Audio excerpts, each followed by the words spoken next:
శ్రీమాత్రే నమ. జయ గురు దత్తాత్రేయ నమ. ఈ వీడియోలో మనం కన్యా రాశి వారికి మార్చి 1వ తారీఖు నుంచి 15వ తారీఖు మధ్యలో జరగబోయే పక్ష ఫలితాలు పరిశీలిద్దాం. మరి ఈ రాశి వారికి ఈ పక్ష ప్రారంభంలో అద్భుతమైన విజయయోగం ఏర్పడింది. అంటే సక్సెస్, మీ ప్రయత్నం బట్టి వృత్తిలో విజయం కానీ నూతన వృత్తిలో ప్రవేశానికి ఈ గ్రహస్థితి అనుకూలిస్తుంది. ఒకరికి ప్రభుత్వ ఉద్యోగం కానీ ఏదైనా ఒక పెద్ద సంస్థలో ఉద్యోగం కానీ రావాలంటే జన్మజాతకంలో మరి కుజ, రవి, శని గ్రహాల ప్రభావం ఉంటే వాళ్ళు ఏదైనా వృత్తిలో ప్రవేశించడానికి అర్హత కలిగి ఉంటారు. అంటే కుజుడు ఉండడం వల్ల అడ్మినిస్ట్రేషను, మెడిసిన్స్, ఈ యూనిఫారం వేసుకొని పోలీస్ డిపార్ట్మెంటు, ఎక్సైజ్ డిపార్ట్మెంట్ మొత్తం కుజుడు బలం వల్లే రావడం జరుగుతుంది. రవి బలం ఉంటేనే ప్రభుత్వ ఉద్యోగం వస్తుంది. పరిపాలనా రంగం, అడ్మినిస్ట్రేషను, లా అండ్ ఆర్డరు, అలాగే న్యాయవాదులు, ఇవన్నీ కూడా రవి వల్ల రావడం జరుగుతూ ఉంటుంది. శని భగవానుడి వల్ల సేవకా వృత్తులు, సర్వీస్ ఓరియంటెడ్, ఒకరు ఆజ్ఞ ప్రకారం చేసే వృత్తులు, అలాగే శారీరక శ్రమని ఉపయోగించే వృత్తులు కామన్గా శని భగవానుడికి రావడం జరుగుతూ ఉంటుంది. అంటే ఆ కారకత్వాలు శని బలం బట్టి రావడం జరుగుతూ ఉంటుంది. మరి జాతకంలో శని ఎంత బలంగా ఉంటే అంత గొప్ప ఉద్యోగాన్ని, రాజకీయ రంగ ప్రవేశాన్ని కలిగి ఉంటాడు.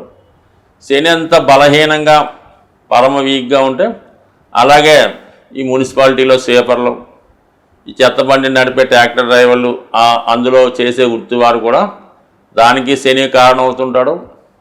ఆఖరికి మున్సిపల్ కమిషనర్కి కూడా శని భగవానుడే కారణం అవుతుంటాడు. దానికి మిగతా కాంబినేషన్స్ కూడా సహకారం అవుతుంటాయి. మరి ఇప్పుడు మనం ఎందుకు చెప్పుకుంటున్నామంటే కన్యా రాశి వారికి రవి 6వ స్థానంలో, సర్వీస్ స్థానంలో అక్కడ శని ఉండగా కలియడం జరిగింది. అంటే ఇది ఎందుకు చెప్తున్నామంటే ఎవరైతే కన్యా రాశి వారు ఉద్యోగంలో ప్రవేశించడానికి ప్రయత్నం చేస్తున్నారో వారికి ఇది ఆఖరి అవకాశం. మార్చి నెలాఖరు లోపల మీరు ఏదైనా ఒక ఉద్యోగంలో చేరితేనే దాని తర్వాత వేరే ఉద్యోగంలోకి తొందరగా డెవలప్ అవడానికి కారణం అవుతూ ఉంటుంది. లేదు మాకేదో సివిల్స్లోనే రావాలి, గ్రూప్సే రావాలి, దాంట్లోనే చేరతామని ఇప్పుడు వచ్చినటువంటి ఏదో చిన్న ఉద్యోగానికి వదులుకుంటే మాత్రం తర్వాత మళ్ళీ మీరు ఉద్యోగంలో ప్రవేశించడానికి చాలా కష్టంగా మారే అవకాశం ఉంది. కాబట్టి మరి నిర్ణయం మీరు కంపల్సరీగా తీసుకోండి. ఎందుకంటే నిర్ణయం తీసుకోకపోవడానికి కూడా కారణం ఉంది. రాశి అందే కేతుగ్రహ సంచారం, వీడు ఎంతసేపు ఇంకా ఆశ కల్పిస్తూ ఉంటాడు, ఇంకా మంచి ఉద్యోగం వస్తుందేమో, ఇందులో చేరిపోతే వేస్ట్ అయిపోద్దేమో. అలాగే పెళ్లి సంబంధాల విషయంలో కూడా తర్జన భర్జనలు చేసి అవకాశాన్ని పోగొట్టుకుంటాడు లాస్ట్ మినిట్ దాకా. అందువలన నిర్ణయం పర్ఫెక్ట్గా తీసుకోండి. కుజుడు కూడా ప్రస్తుతం 10వ స్థానంలో దిగ్బలుడై ఉన్నాడు. దీని కారణం వల్ల మీరు ఉద్యోగంలో ప్రవేశించడానికి, ఇంటర్వ్యూల్లో గెలడానికి, ఏవైనా పోటీ పరీక్షలు, రన్నింగ్ లాంటి కాంపిటీషన్స్, దేహదారుఢ్య పరీక్షలు ఉంటే నెగ్గడానికి కూడా కుజుడు కారణం అవుతూ ఉంటాడు. కుజుడు చతుర్థ దృష్టితో కన్యా రాశిని, లగ్నాన్ని వీక్షించడం వల్ల మీరు శారీరక శ్రమ చేయడానికి, యాక్టివ్గా ఉండడానికి కూడా కారణమవుతుంది. కాబట్టి ఒక దినచర్య, అంటే ఒక క్రమశిక్షణ, ఇవన్నీ కూడా ఈ కుజుడు వల్ల రావడం జరుగుతూ ఉంటుంది. అంటే సాధారణంగా ఈ పోలీస్ డిపార్ట్మెంట్ వాళ్ళు ట్రైనింగ్ అప్పుడు, ఈ చదువుకున్నప్పుడు ఎన్సీసీ, స్కౌటు, ఇవన్నీ కూడా టెంపరీగానే వాళ్ళకి ఒక యూనిఫారం ఇచ్చి ఈ డ్రిల్ చేయించడం అవి నేర్పుతూ ఉంటారు అన్నమాట. ఇదంతా కూడా ఈ ఉద్యోగ ప్రవేశానికి ఈ కుజుడు బలం పెంచడానికి, రవి బలం పెంచడానికి కారణం అవుతుంటాయి అన్నమాట.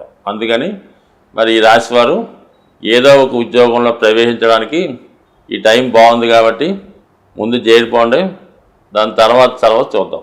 ఇక గురువు అష్టమ స్థానంలో ఉండడం, అది వ్యయాన్ని వీక్షించడం, రాశి యందు కేతువు, ఆధ్యాత్మిక చింతన కలిగి ఉన్నవారికి, మోక్షం కొరకు ప్రయత్నం చేస్తున్న వారికి, ప్రశాంతమైన జీవితం ఎక్స్పెక్ట్ చేస్తున్న వారికి ఈ గ్రహస్థితి మాత్రం సహకరిస్తూ ఉంది. ఏదో ఒక ప్రశాంతమైనటువంటి పుణ్యక్షేత్రంలోనో ఆశ్రమంలోనో మీరు జీవన విధానం కొనసాగించే విధంగా ఇది సపోర్ట్ చేయడం జరుగుతూ ఉంటుంది. దాని తర్వాత ఏంటంటే మన శని కూడా ఏప్రిల్ నుంచి సప్తమంలోకి వెళ్ళి లగ్నాన్ని అంటే కన్యా రాశిని వీక్షిస్తుంటాడు. కాబట్టి మరి ఈ రాశిలో ఎవరైతే సరైనటువంటి సంపాదన లేకుండా, సంపాదన ఉన్నప్పటికి కూడా ఆ కుటుంబంలో మిగతా వారికి భారంగా అయితే ఉన్నారో వాళ్ళు ఏదైనా ఒక ఓల్డేజ్ హోమ్లోకో ఏదో ఆశ్రమంలోకో చేరే అవకాశం ఉంది. కాబట్టి మరి మీరు ముందుగానే మీకు అనుకూలమైనటువంటి పరిస్థితుల్లో తీసుకోవడం మంచిది తప్ప, లేని పక్షంలో ఏకంగా కన్యారాశి వారి జీవితంలో పెద్దగా చివరి జీవితం చాలా వరకు ఎంత పెద్ద స్థాయి ఉద్యోగం చేసినా, ఎన్ని కోట్ల రూపాయలు వారి సంతానానికి మీరు ఇచ్చినా చివరి జీవితంలో నిరాదరణకి గురవడం జరుగుతూ ఉంటుంది. కాబట్టి మీరు ముందుగానే ఒక సేఫెస్ట్ ప్లేస్ని ఎన్నుకోవడం మంచిది. మనం గోచార ఫలితాలు ఫాలో అవుతున్నప్పుడు, అనుసరిస్తున్నప్పుడు ఏ గ్రహం వల్ల అయితే మనకి ఇబ్బంది కలుగుతుందో తెలుసుకొని ఆ గ్రహానికి సంబంధించినటువంటి పరిహారాన్ని మనం చేసుకోవడం వల్ల ఆ గ్రహ దోషం కొంతవరకు సాల్వ్ అవ్వడం జరుగుతుంది. అంటే మనం తెలుసుకోవాల్సిందల్లా ఈ 15 రోజుల్లో మనకి ఏ గ్రహం ఫేవర్గా ఉంది, ఏ గ్రహం అన్ఫేవర్గా ఉంది. ఇప్పుడు 2 రకాలుగా ఉంది. మనకి ఫేవర్గా ఉన్న గ్రహాన్ని ఇంకా ఫేవర్ చేసుకుంటే అది ఇంకా సక్సెస్ఫుల్గా ఉంటుంది. అన్ఫేవర్ గ్రహానికి శాంతి చేయడం వల్ల కొంత ఉపశమనం తగ్గుతూ ఉంటుంది. మరి అలాగే కుజుడు వల్ల మనకి ఇబ్బందులు వస్తున్నాయి అనుకుంటే, కుజుడు వల్ల ఇబ్బందులు అంటే రుణ సమస్యలు, అన్నదమ్ములతో గొడవలు, ఆస్తి తగాదాలు ఇవి ఉన్నవాళ్ళు సుబ్రహ్మణ్య స్వామి టెంపుల్లో సుబ్రహ్మణ్య స్వామికి తేనెతో అభిషేకం చేసుకోవడం మంచిది. అలాగే భార్యతో గొడవలు వస్తున్నాయి, అత్తవారితో పట్టం లేదు, అలాగే ఇంట్లో తల్లి కోడల మధ్య పట్టం లేదు, శుక్రగ్రహ దోషం. శుక్రగ్రహ దోష పరిహారానికి మీరు చేయవలసిందల్లా లక్ష్మీ అమ్మవారికి కుంకుమార్చన చేయడం, అలాగే ఏదైనా పెళ్ళి జరుగుతున్నా, ఎవరైనా అమ్మాయి పెద్ద మనిషి అయినప్పుడు చేస్తున్న ఫంక్షన్లో, అంటే అమ్మాయిలకి సంబంధించిన ఫంక్షన్లో మీరు ఆ ఫంక్షన్లో ఒక 5 లీటర్ల పెరుగు లేదా చంటి పిల్లలు ఉన్న తల్లులకి పాల సౌకర్యాన్ని కలిగించడం వల్ల శుక్రగ్రహ శాంతి జరుగుతుంది. ఇక శని వల్ల ఇబ్బందులు ఎదురవుతున్నాయి అంటే కామన్గా శని వల్ల ఇబ్బందులు అంటే దుర్భరమైనటువంటి దారిద్ర్యం, తినడానికి కూడా తిండి ఉండదు, చిరిగిపోయిన బట్టలు, ఒకడు విడిచిపెట్టిన బట్టలు వేసుకోవడం, ఇవన్నీ శనిగ్రహానికి సంబంధించిన సమస్యలు. అటువంటి వారు మరి మీ యొక్క ఎవరైతే మీ యొక్క టౌన్లో మీ యొక్క ప్రాంతంలో వృద్ధులైనటువంటి రోగిష్టి వాళ్ళు ఉంటారో వారికి మందులు కొనివ్వడం, అవసరమైతే వాళ్ళకి నారాయణ సేవ చేయడం, కప్పుకోవడానికి దుప్పటి, ఇప్పుడు ఎండాకాలం కాబట్టి చెప్పులు జత ఇవ్వడం వల్ల శని యొక్క సమస్యల నుంచి మీరు ఖచ్చితంగా బయటపడతారు. ఇక సూర్య భగవానుడి యొక్క అనుగ్రహం లేనప్పుడు తండ్రితో విభేదాలు వస్తుంటాయి, అధికారులు ఇబ్బంది పెడుతుంటారు, ప్రభుత్వ రైట్స్ జరుగుతూ ఉంటాయి, మరి ఇంటికి ఎవరన్నా వస్తేనే భయం వేస్తుంటుంది, పోలీస్ కానిస్టేబుల్ని చూస్తేనే ఇబ్బంది పడుతుంటుంది. ఈ విధంగా ఉన్నవాళ్ళు ప్రతిరోజు సూర్య నమస్కారం చేసుకోవడం, ఆవుకి గోధుమలతో తయారు చేసినటువంటి రవ్వ లడ్డు కానీ గోధుమ హల్వా కానీ ఆదివారం రోజు ఆవుకు పెట్టడం వల్ల సూర్యుని యొక్క శాంతి కలుగుతుంది. తండ్రి గారిని ప్రసన్నం చేసుకోవడం వల్ల, తండ్రి గారి మాట వినడం వల్ల కంపల్సరిగా రవిగ్రహ అనుగ్రహం మీకు పొందే అవకాశం ఉంది. ఇక చంద్రగ్రహ అనుగ్రహం, మదర్కి అనారోగ్యంతో ఉన్నారు, మదర్కి మనం సరిగ్గా చూడలేకపోతున్నాం, మదర్ తరచూ మన మీద కోపడుతున్నారు, గృహంలో పాలు తరచూ పొంగుతున్నాయి, వంటింట్లో బాత్రూంలో కొళాయిలు వీక్గా ఉన్నాయంటే చంద్రుడు వీక్గా ఉంటాడు. చంద్రుడు వీక్గా ఉండడం వల్ల ఏంటంటే మానసిక అశాంతి, మెంటల్గా ప్రవర్తించడం, ఇంట్లో ఎప్పుడు గొడవలుగా ఉండడం, అలాగే సమయానికి భోజనం ఉండకపోవడం, ఇవన్నీ కూడా చంద్రుని వల్ల వస్తుంటాయి. చంద్రుని యొక్క ఇబ్బందుల్లో ఉన్నవాళ్ళు తల్లిగారికి సేవ చేయవలసి ఉంటుంది. ఇంట్లో ఎప్పుడు కూడా శుభ్రమైనటువంటి బియ్యం నిల్వ ఉంచుకునేలాగా అవకాశం ఉండాలి.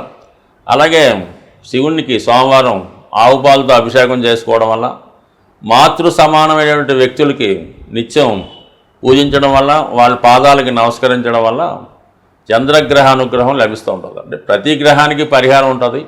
ప్రతి గ్రహానికి సంబంధించినటువంటి వ్యక్తి కూడా మీ ఇంట్లో ఒకరు ఉంటారు. వారికి మీరు సేవ చేసుకున్నా కూడా ఆ గ్రహం యొక్క అనుకూలత పొందే అవకాశం ఉన్నది.